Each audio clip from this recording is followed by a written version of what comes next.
ભાઈ આ દારૂ છે દૂષણ છે, આ કઈ બંધ થાય તો કઈક સારું હોય. ભાઈ તમારી વાત સાચી. હું તમને એટલો જ મુદ્દો કહેવા માંગુ છું કે આપણા ગુજરાતની અંદર કાયદેસર બંધારણ નિયમ મુજબ કાયદા મુજબ દારૂબંધી છે કે નહીં? આ છે. એક પણ ધારાસભ્ય પછી સરકારમાં બેઠો હોય કે વિરોધ પક્ષમાં બેઠો હોય, ભાજપના હોય, કોંગ્રેસના હોય, આમ આદમી પાર્ટીના, એક એવો મરદનો દીકરો કોઈ દી કાં નો નીકળ્યો ધારાસભ્ય કે દારૂબંધી માટે થઈને એમને ધોરા માંડવા નાખીને સરકારની અમે વિરોધ કર્યો?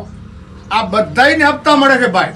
મેં વાત સાંભળી છે અને મેં જોયું છે, હું સાબિતી કરવાનો છું. એક વ્યક્તિને 20-20 લાખ રૂપિયા સુધી હપ્તો પૂગે છે. આવી કાયદેસરની સમાજમાં વાતો થાય છે. બાકી ગુજરાતમાં, ગાંધીના ગુજરાતમાં દારૂની રેલમ છેલ નકર હોય. સામાન્ય માણસ એક કોથળી જોતી હોય, પીવી હોય, એ 2 મિનિટમાં દારૂડિયાને ગોતી લે.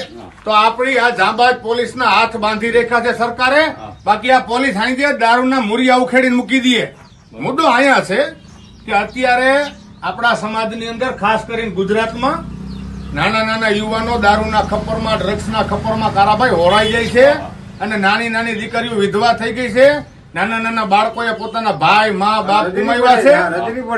રજડી પડે એની હાયુ મરી ગયા. આ બેઠા ને ગાંધીનગર, એને આની હાયુ લાગશે ને તેથી પ્લાસ્ટિકના જીવડા પડશે આને. આ તમે સમજો, આ જવાબદારી એની હોય છે. દારૂબંધી માટે કોઈ દી સરકારે નકર પગલા ન લીધા. ફરી તમે